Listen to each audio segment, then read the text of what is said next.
아버지 하나님, 7월 마지막 금요 기도에 저희 모였습니다.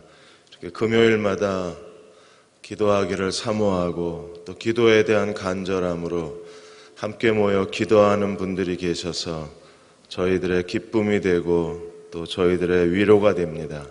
오늘 밤에도 함께 기도하기 원하는 사랑하는 교우들에게 기도의 능력을 크게 더하여 주시고 기도의 간절함을 부어주시고 성령이 말할 수 없는 탄식으로 이 기도회를 이끌어가 주셔서 성령의 탄식이 넘치는 기도회가 되게 해주시고 기도의 믿음이 충만한 오늘 하루의 모임이 되게 도와주시고 오늘 기도한 모든 것들이 응답받는 이 밤이 되게 도와주옵소서. 예수님의 이름으로 간절히 기도하옵나이다. 아멘.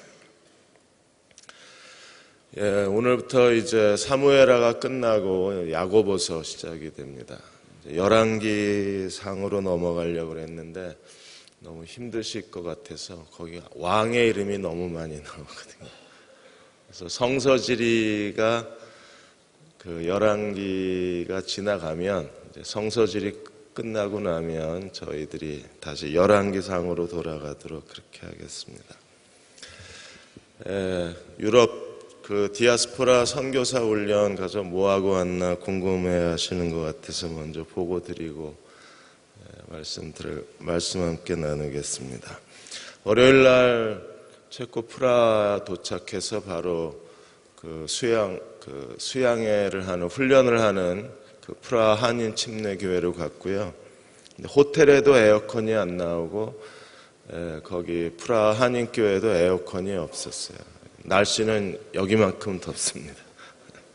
그래서 화요일 날 아침 9시부터 저녁 5시까지 첫날 점심시간 빼고 강의하고 저녁 모임 참석하고 수요일은 아침 9시부터 오후 5시까지 두 번째 날 강의하고 저녁에 수요 예배 설교 끝나고 한 9시쯤 돼서 프라하까지 갔는데 그냥 올 수가 없어서 거기 그 얀 후스 그 화형당한 그 종교 개혁자가 있거든요. 구시가지 광장에.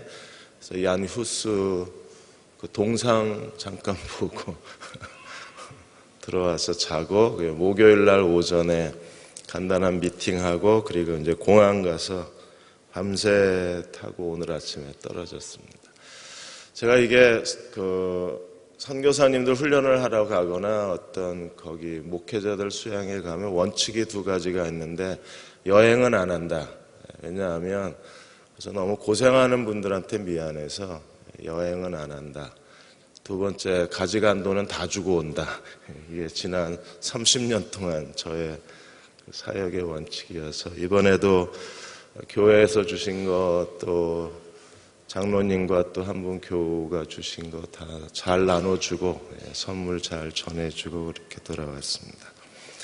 잘하고 왔으니까 걱정하지 마시고요. 은혜 충만하고 말씀도 충만하고 선교사님들이 정말 회개하고 새롭게 도전하는 시간이 되었습니다. 그런 시간을 주시고 또 보내주신 교회에 감사드리고 그분들이 정말 대흥교회에 대한 감사가 있었고요. 대흥교회에 대한 기대가 참 많았어요. 우리 잘해야 될 것 같아요. 그리고 거기 다 대전 침신 공부한 사람들이라 대전 침신을 안 거쳐간 목사가 없어요. 가서 보면. 그리고 모두가 다 저희 대흥교회를 위해서 기도하고 있고 또 지금도 기도하고 계시고 그리고 지금도 기대하고 있기 때문에 우리 정말 잘해야 될 것 같아요. 그래서 옆에 계신 분하고 한번 인사하겠습니다. 우리 정말 잘합시다. 이렇게 소리 조금만 높여주신데 모니터 조금만 더 주세요. 그래서.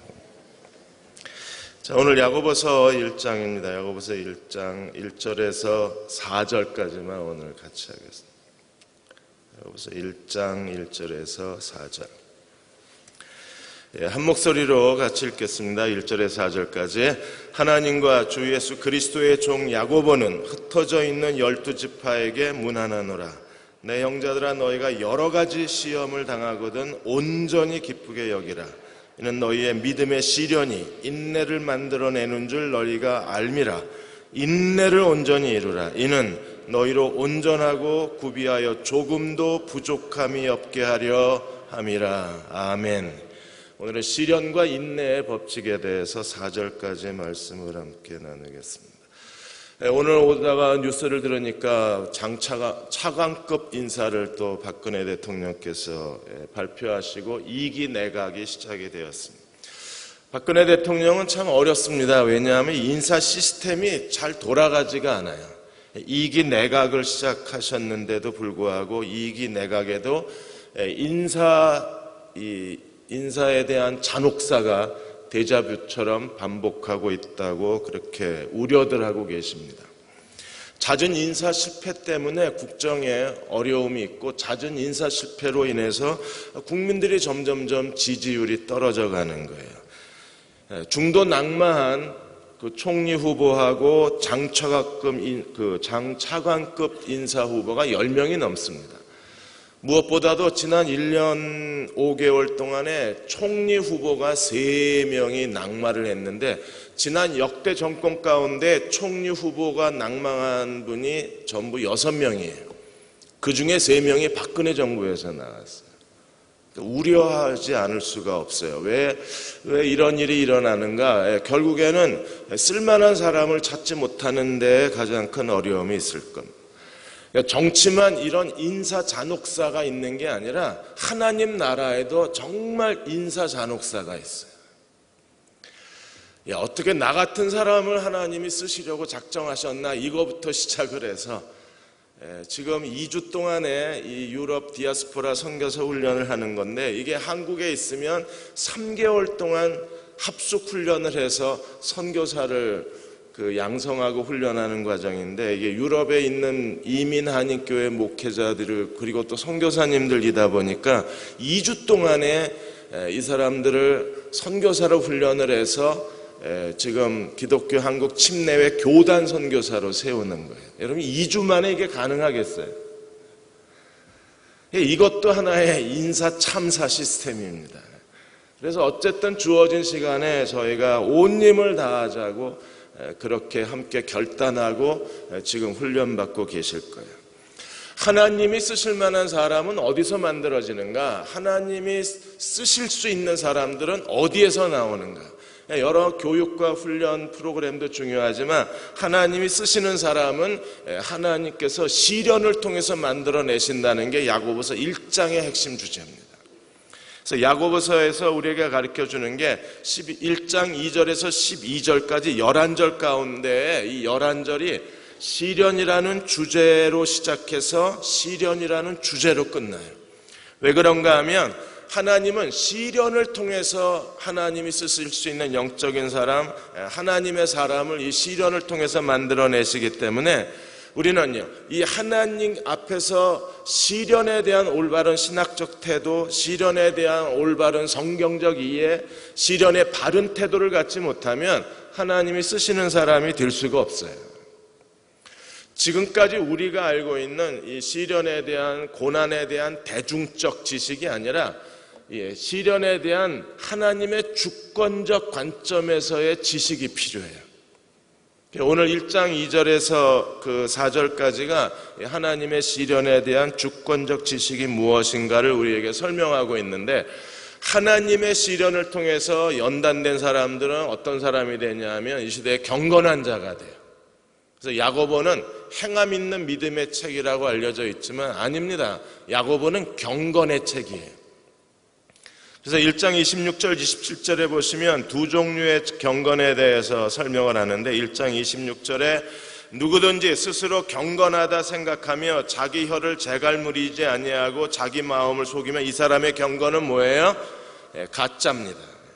그 다음에 1장 27절 하나님 아버지 앞에서 경건하고 더러움이 없는 경건은 곧 고아와 가보를 그 환난 중에 돌보고 또 자기를 지켜 세속에 물들지 아니하는 이것이니라. 이게 경건이다 라고 제시를 하고 있어요. 이게 하나님 앞에 정결하고 더러움이 없는 경건이에요. 그래서 야고보는 경건을 만들어내는 하나님의 작업이 시련이라는 거예요. 이 시련을 통해서 경건해진 사람들이 어떻게 살아가야 하나, 그것을 설명한 게 야고보서 2장에서 5장까지의 내용입니다. 하나님이 우리에게 끊임없는 이 시련을 통해서 어떤 일을 하고 계신가를 알고 이 시대에 경건한 자로 하나님을 섬기는 종들이 되시기를 축원합니다. 왜 우리가 경건한 자가 돼야 돼요? 하나님이 쓰시는 사람들은 경건하고 충성된 사람이에요. 그 사람이 키가 얼마나 크냐, 몸무게가 얼마나 나가냐, 패션 감각이 있냐 없냐, 공부를 얼마나 했냐 안 했냐, 아무 상관이 없어요. 중요한 건 하나님 앞에 얼마나 경건하고 얼마나 충성된 사람이냐. 경건하고 충성된 사람으로 자기를 만들어낼 수만 있으면 하나님이 그를 통해서 이 시대에 하나님 나라를 확장하고 예수 그리스도의 오심을 준비하고 가는 곳마다 하나님의 능력을 나타나게 하여 주실 거예요. 그래서 우리는 시련이 뭔가를 알아야 돼요. 왜? 시련에서 만들어지니까. 학부모들이 아이들 고3 부모님들은 대학 입시 설명회를 부지런히 쫓아다닙니다. 왜 거길 쫓아다닙니까? 어느 대학에서 어떤 입시 요강에 따라서 어떻게 아이들을 대학을 신입생을 선발하나 학교마다 기준이 다르니까 각 대학의 선발 요령과 선발 기준을 정확하게 알아야 그래야 자녀의 진로를 지도하니까 대학 입시 설명회에 부모님들이 열심히 따라다니십니다. 마찬가지로 시련에서 하나님의 사람이 만들어지기 때문에 도대체 하나님의 주권과 하나님의 나라의 시련이 뭐냐, 이걸 우리는 정확하게 알아야 돼요. 권사님에게서 들은 시련학이 아니고 어느 부흥사가 가르쳐준 시련이 이거다라는 부흥사의 이론이 아니라 성경에서 말하는 시련은 뭔가를 우리가 분명히 알고 자기 인생을 하나님께 잘 맞춰가야 돼요. 그런 지식이 우리에게 있어야 합니다.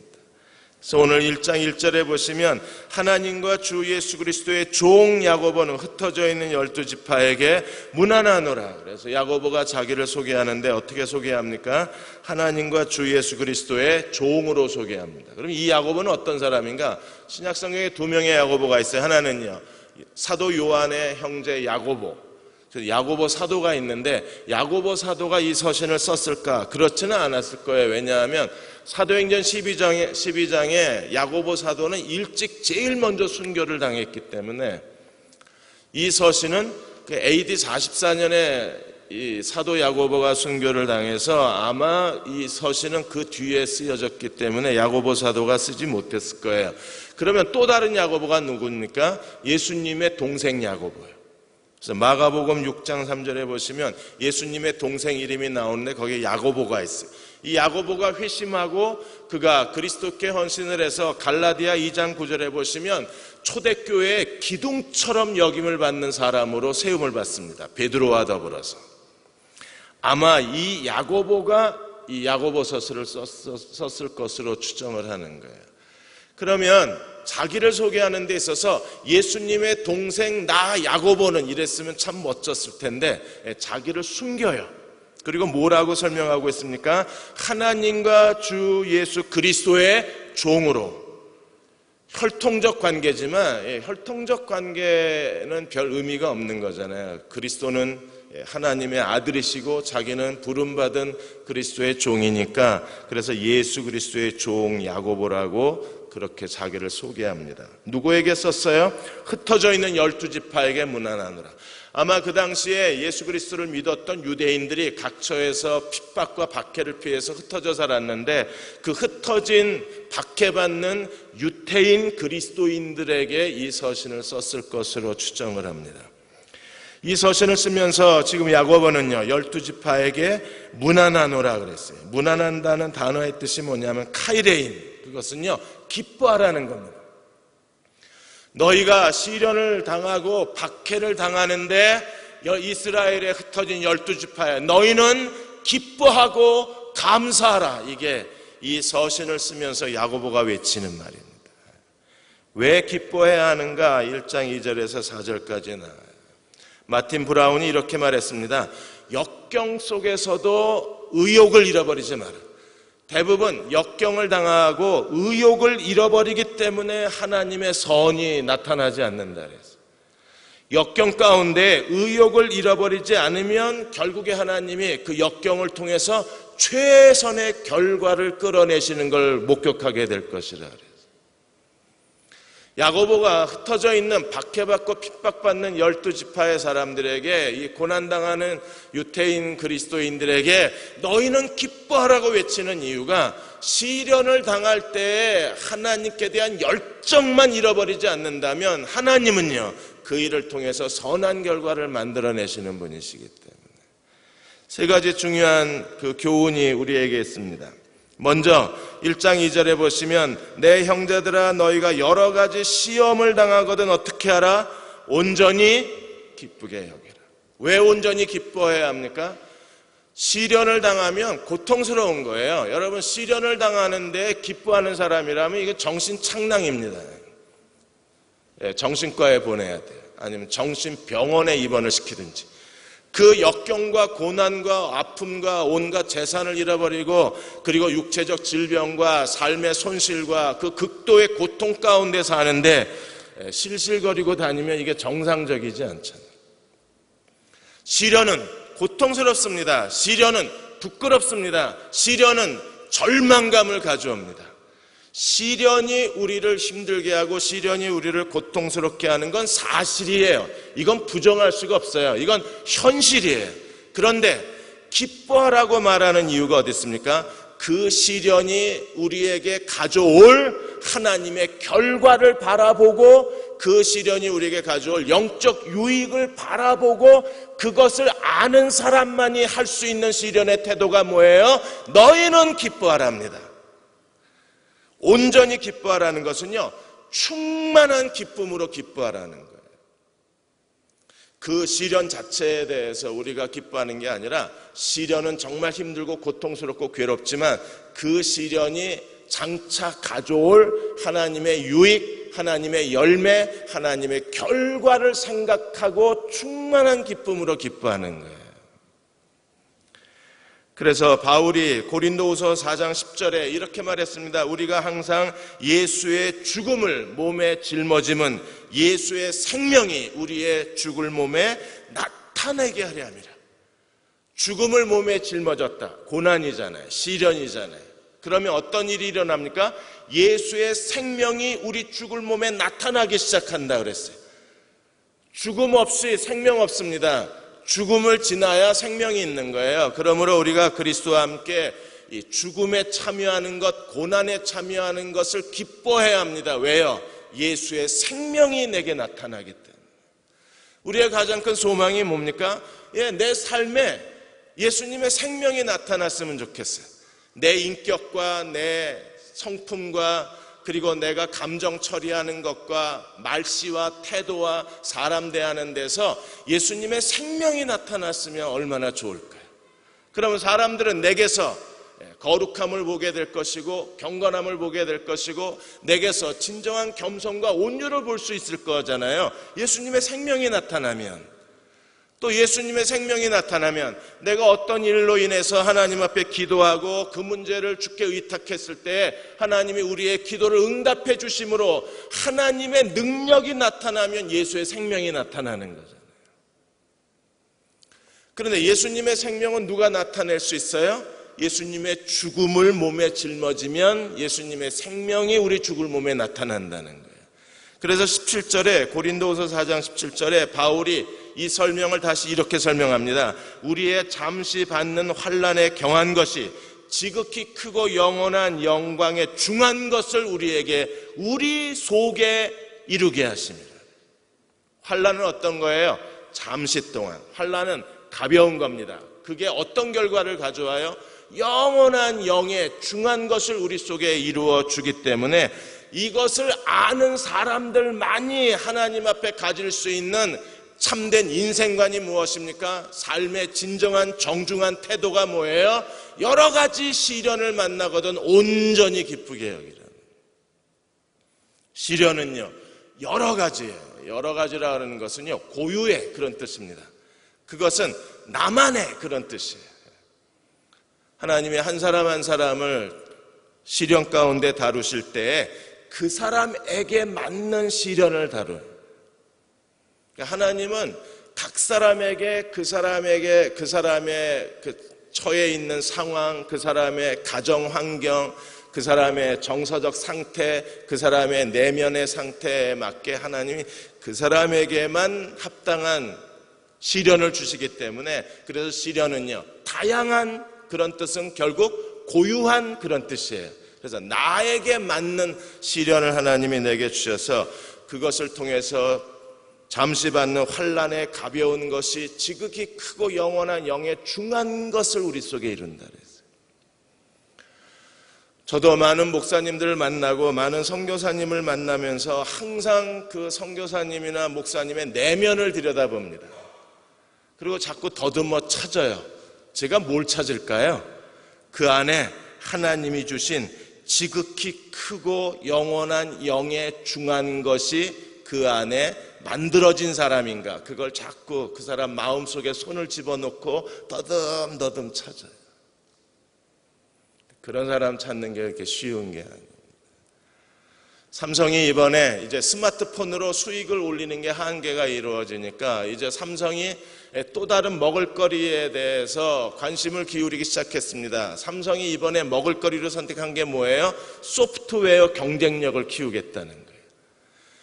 그래서 소프트웨어 쪽에 집중적으로 사람들, 고급 인력을 끌어모으기 시작했습니다. 지금까지 삼성이 소프트웨어 분야의 고급 인력을 4만 명을 끌어들였습니다.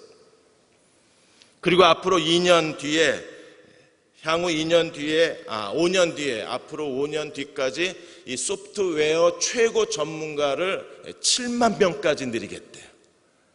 이제는 스마트폰 제조업을 갖고 먹고 사는 시대가 지났습니다. 이미 스마트폰이 중국이 바짝 추격해 오면서 중국의 저가 스마트폰 공세에 애플도 휘청하고 갤럭시, 삼성도 휘청하는 거예요. 이제는 소프트웨어, 그러면 소프트웨어 쪽에 인력을 키워야 되는 거예요. 그래서 삼성은 삼성 안에 삼성 소프텍이라는 회사까지 세워서 이 삼성 소프텍은 소프트웨어 전문 인력만 키우는 거예요. 여러분, 이제 하나님 나라도 새로운 인력이 필요합니다. 고급 전문가들이 필요해요. 뛰어난 전문가들이 하나님 나라를 이끌어 가야 합니다. 목사와 선교사만 필요한 게 아니라 평신도 리더십 가운데에도, 그리스도를 따르는 제자들 가운데에도 하나님 나라에 가장 큰 영향력을 미칠 수 있고 하나님 나라의 능력을 세상에 보여줄 수 있는 고급 인력이 필요해요.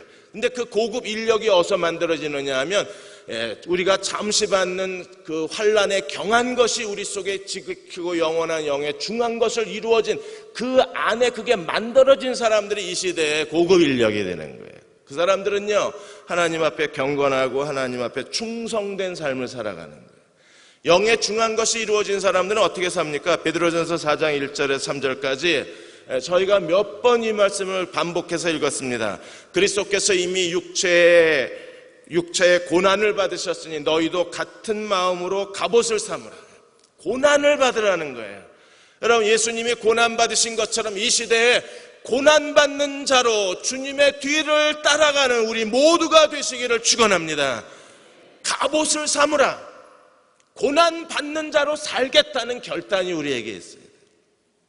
왜 우리가 고난받는 사람으로 살아야 합니까?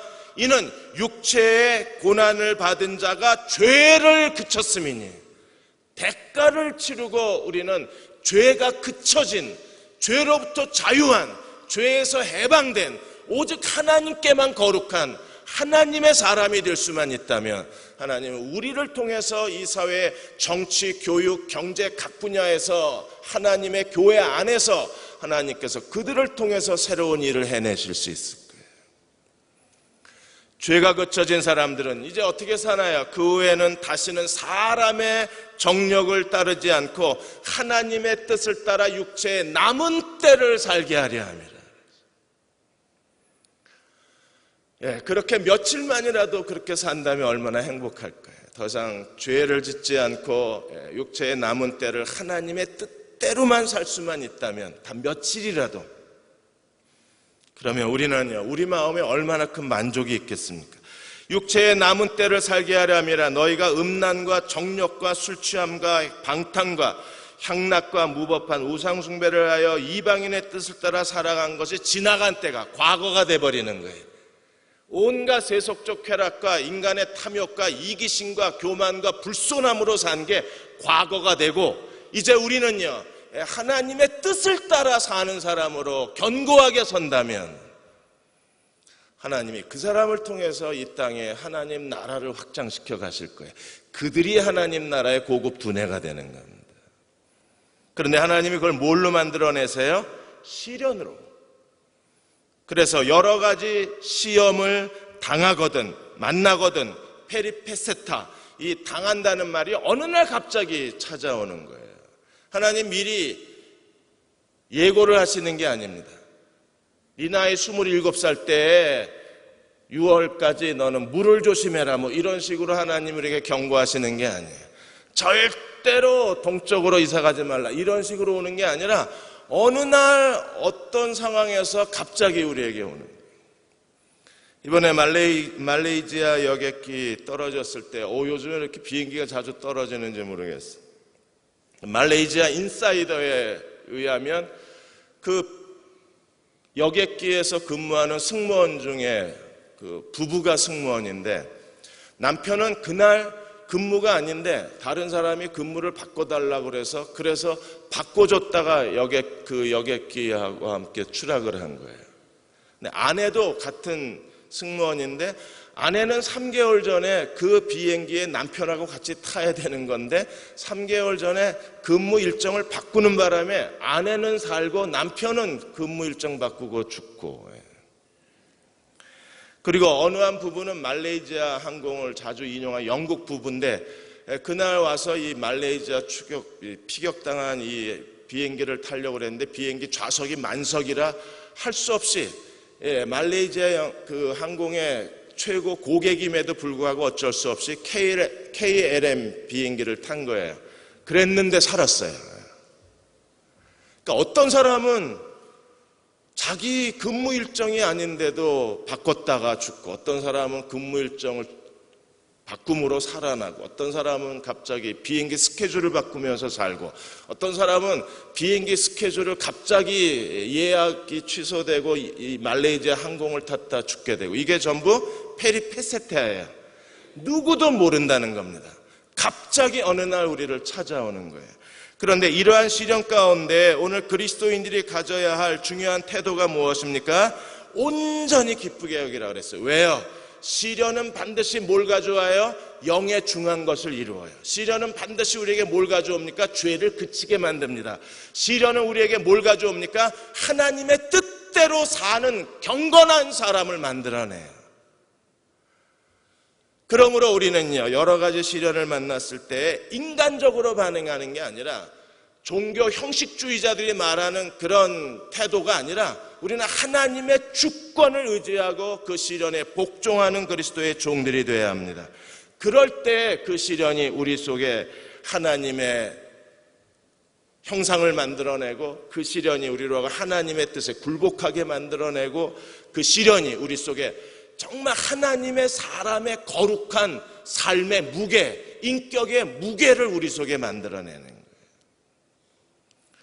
그 사람들은요, 멀리서도 그리스도의 향기가 느껴지는 사람들.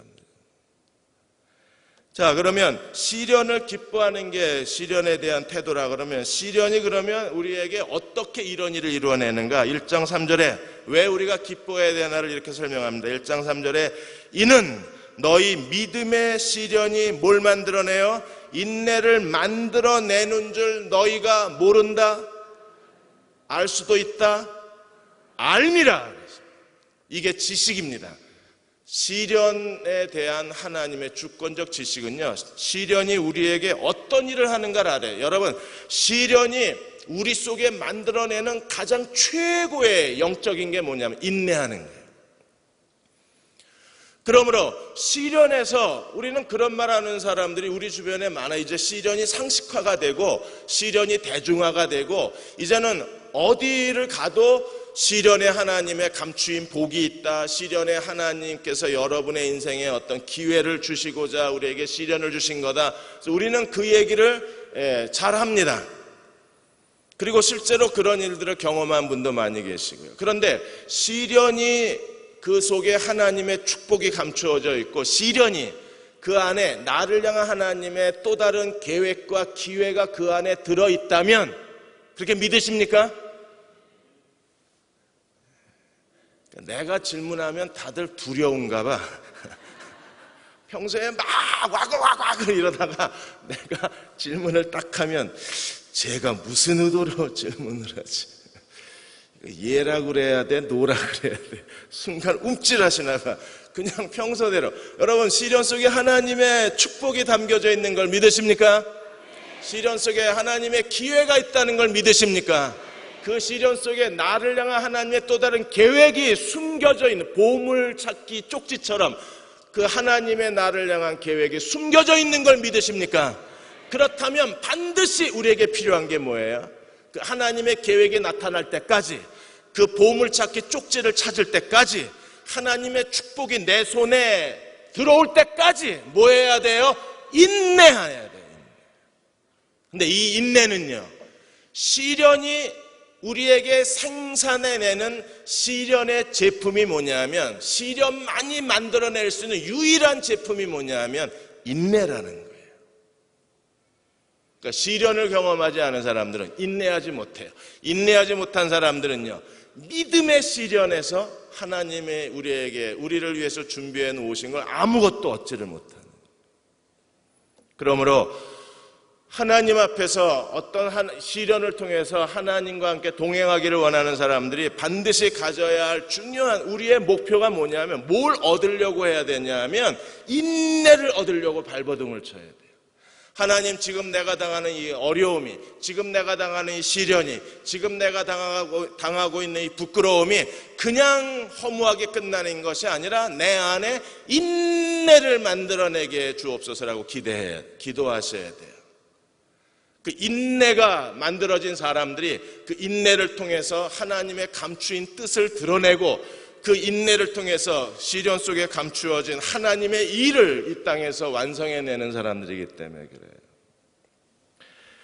포우엘, 그 선교사 부부가 있습니다. 에드 포우엘, 도티 포우엘, 이 부분들이 성경 번역 선교사인데, 이분들이 서아프리카의 부키나파소의 그 사하라 사막 저 끝자락에 있는 한 70명, 80명 되는 부족과 더불어서 같이 공동 생활을 하는 그 문화 훈련을 체험하게 됩니다. 그래서 성경 번역 선교회에서 이 부족들하고 적응 기간을 거쳐서 그들이 아프리카의 한 종족에 가서 그들의 언어로 성경을 번역해내고, 그리고 그들의 문맹을 퇴치하는 사역을 하게 되는 거예요. 그런데 지금 이 포우엘 선교사 부부가 들어간 이 부족은요, 정령 숭배하는 부족입니다. 그리고 교회를, 그 이웃 마을에 교회가 있었는데 이웃 마을의 교회를 굉장히 핍박하는 추장이 있는 부족이었어요. 근데 그 부족들하고 같이 생활하는 가운데 이 도티 선교사가 며칠 되지 않아서 이질에 걸리고 맙니다. 거기에 그 50도가 넘는 뜨거운 열기에다가 거기에 그 상한 음식에 이게 적응을 못하고 이질이 걸려버렸어요. 그러니까 거의 시체처럼 매일 누워있는 거예요. 너무 더우니까 하루 종일 문을 열어놓고, 하루 종일 문을 열어놓으니까 원주민들이 뭐 자기 집인 줄 알고 하루 종일 들락날락거리고. 기도를 했습니다. 하나님, 못 견디겠습니다. 이러다가 죽을 것 같습니다. 하나님, 나 돌아가겠습니다. 온 지 얼마 되지 않았는데. 근데 그렇게 정말 간절히 기도했는데 하나님이 말씀하시고, 그냥 아픈 채로, 네가 이질로 고통당하는 채로 그냥 여기 있으라는 거예요.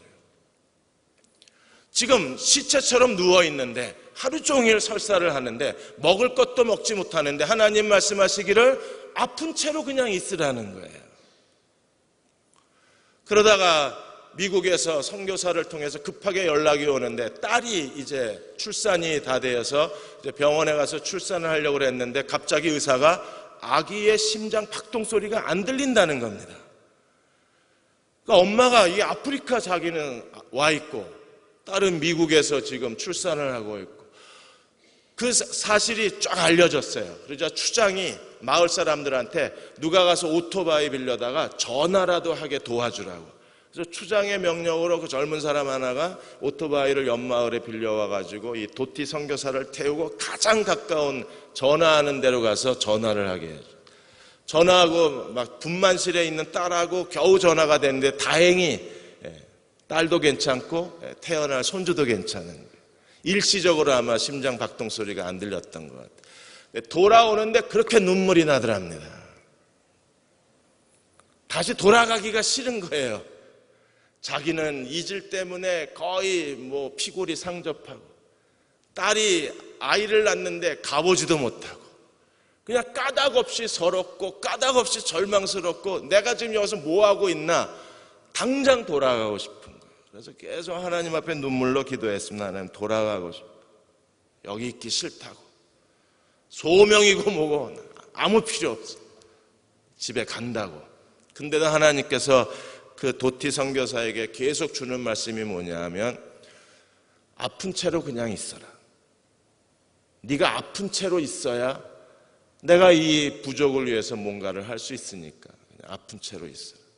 그래서 하나님이 자꾸 그런 마음을 주시니까 내가 그냥 이렇게 끙끙 앓으면서 있어야 된다는 거예요. 하나님이. 그게 쉬운 일입니까? 그런데도 하나님께서 자꾸 그런 마음을 주시니까 그냥 끙끙 앓고 있는 거예요.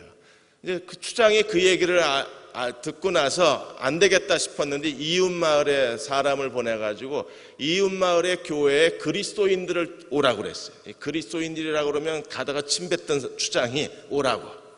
여기 선교사인지 뭔지 그 부인이 너무 아프니까 니들 와서 기도해 주라고. 니들이 와서 기도하면 어떤 일이 일어나자 보자 이러고 추장이 팔짱을 딱 끼고 봤는데 그 그리스도인들이 모여서 같이 통성으로 같이 기도했는데 도티 선교사가 벌떡 일어난 거예요. 설사가 멈추고. 그러니까 추장이 눈이 이만해진 겁니다. 이 하나님의 살아계심을 보여주려고 그냥 있어라 좀 아픈 채로 있어도 돼 라고 주님 말씀하신 거예요. 이 일이 알려주고 나서 그 마을에 불어를 할 줄 아는 사람이 딱 두 사람이 있었는데 그래서 그 포우엘 선교사가 두 사람을 우리에게 붙여주면 우리가 그 사람을 데리고 옆마을 교회 다녀도 괜찮겠냐고. 갑자기 기도 한 번에 설사가 멈췄으니까 이질이 없어졌으니까 그러니까 추장이 데리고 다니라고. 그래서 두 사람에게 복음을 전해요. 그리고 그 중에 한 사람이 구원받습니다. 그리고 문화 적응 훈련이 끝나고 이 포우엘 선교사 부부가 그 마을을 떠났는데도 그 구원받은 청년하고 계속 서신을 주고받는 거예요. 그런데 어느 날 추장의 동생이 회심했다는 얘기를 편지에서 읽게 됩니다. 시련이 뭘 만들어내요? 인내를. 왜 인내가 필요합니까? 그래, 하나님이 일하시는.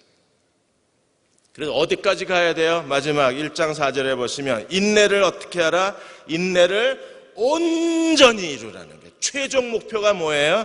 인내를 온전히 텔레이온은 뭐냐면 끝을 의미하는 텔로스에서 텔레이온이 나온 거예요. 그러니까 인내의 끝까지 가라는 겁니다.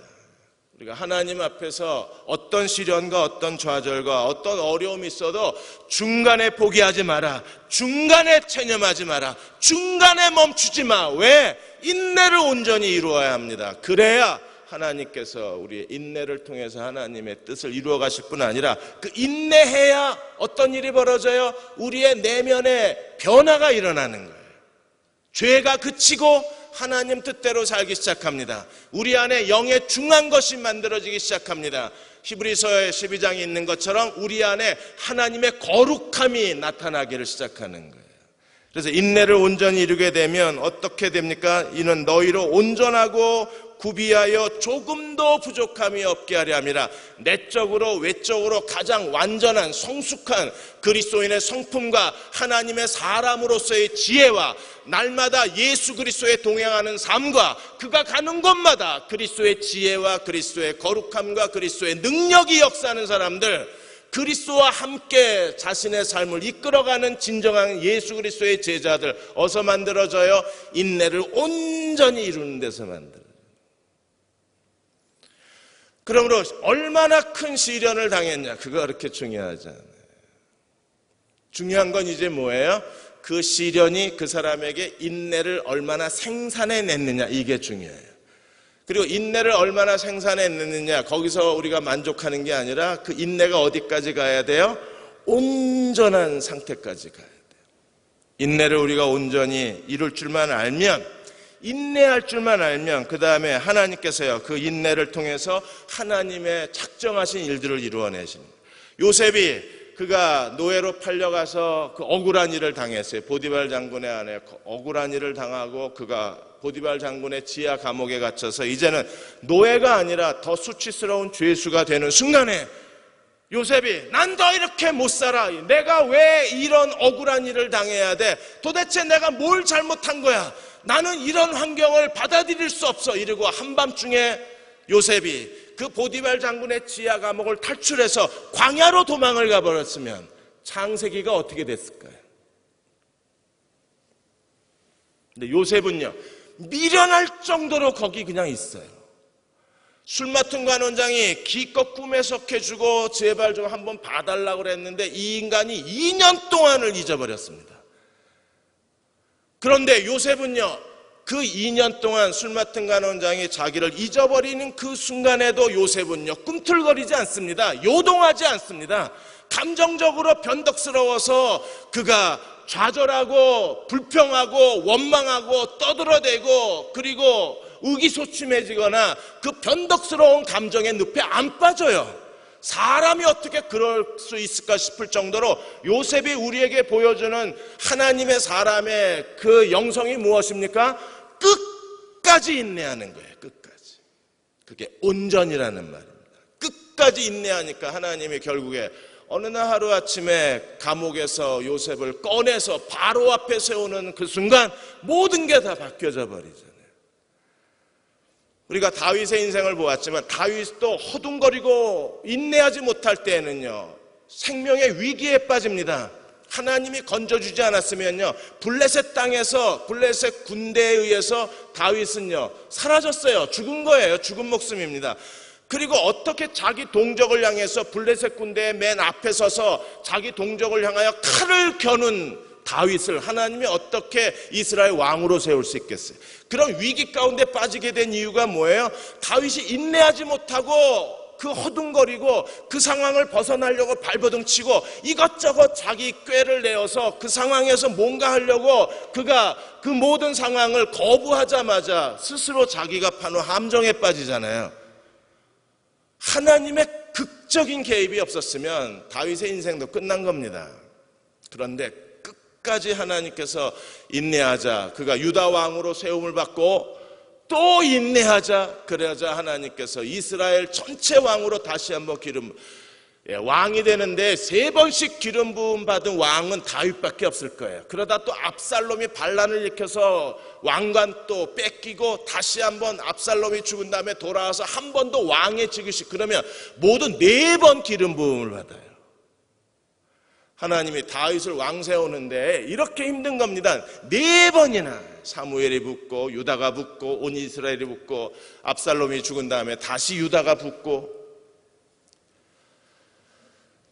하나님이 그런 과정을 통해서 다윗이 끝까지 인내했을 때 하나님이 다윗을 메시아 가문의 언약으로 세워놓으셨습니다.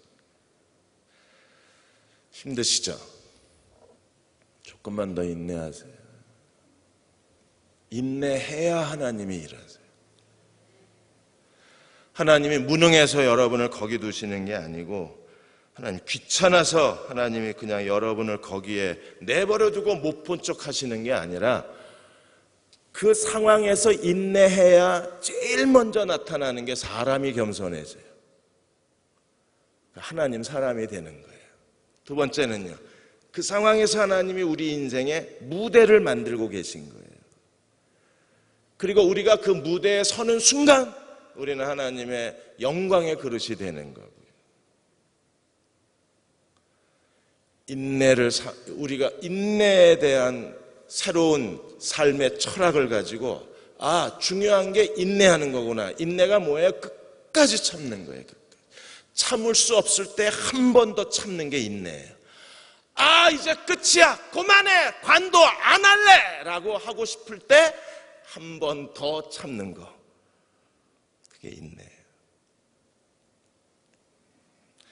레이 이틀만이라는 선교사가 있습니다. 이름이 이틀만이에요.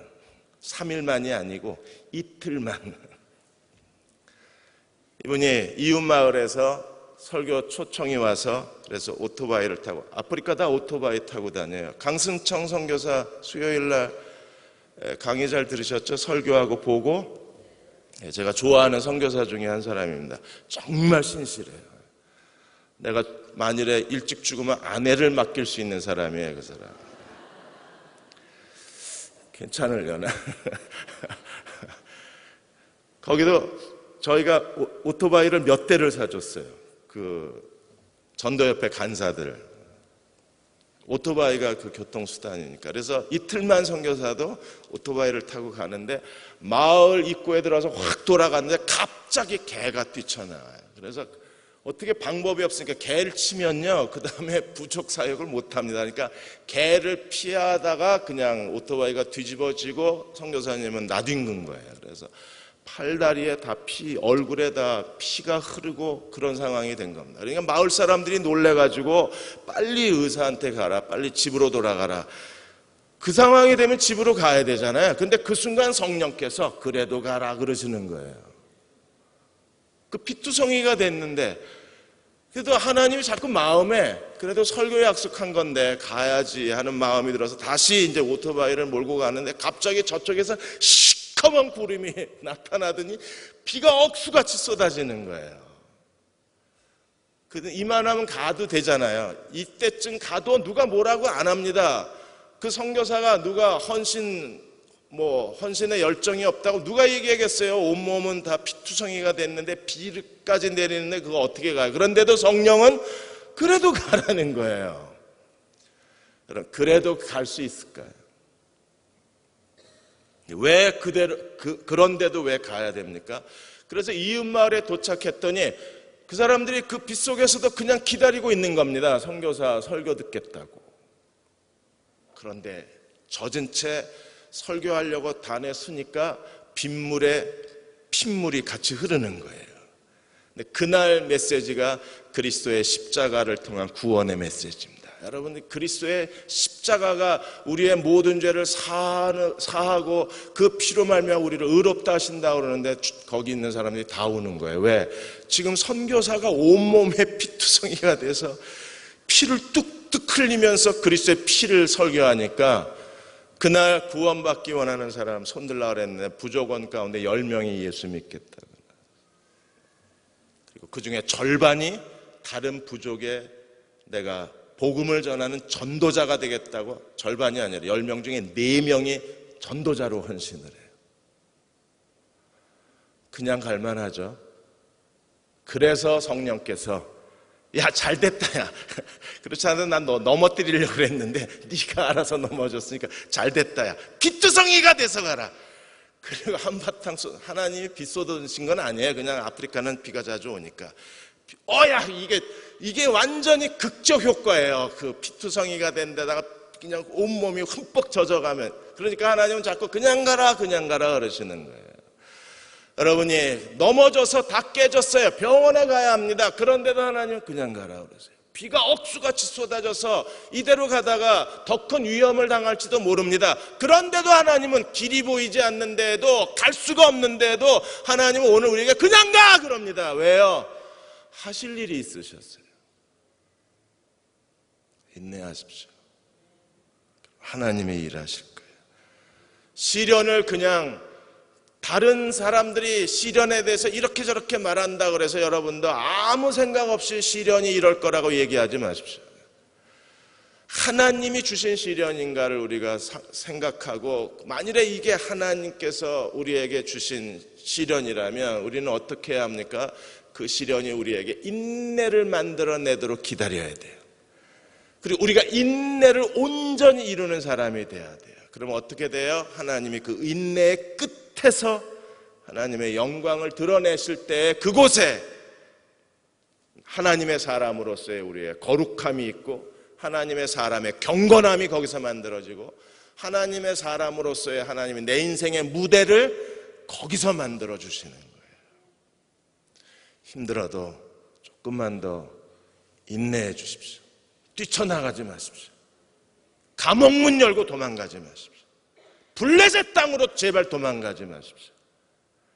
그냥 거기 계세요. 그러면 하나님께서 하나님의 일을 해내실 것입니다. 이 믿음과 인내를 위해서 기도하는 이 밤이 되시기를 주의 이름으로 기원합니다. 기도하겠습니다.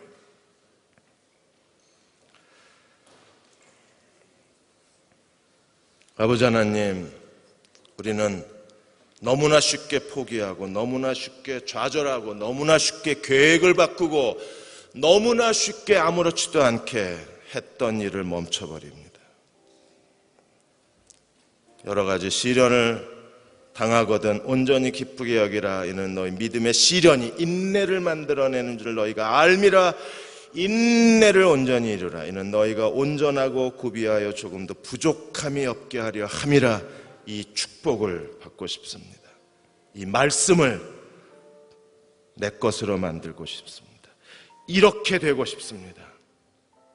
하나님, 이렇게 이 말씀대로 만들어진 내 인생이고 싶습니다. 오늘 밤 찬양에 기름 부어주시고 우리의 기도에 기름 부어주시고 이 말씀대로 인내를 온전히 이루어낼 수 있는 그리스도의 종들이 되게 하여 주옵소서. 이 밤을 주께 의탁하오며 예수님의 이름으로 간절히 기도하옵나이다. 아멘.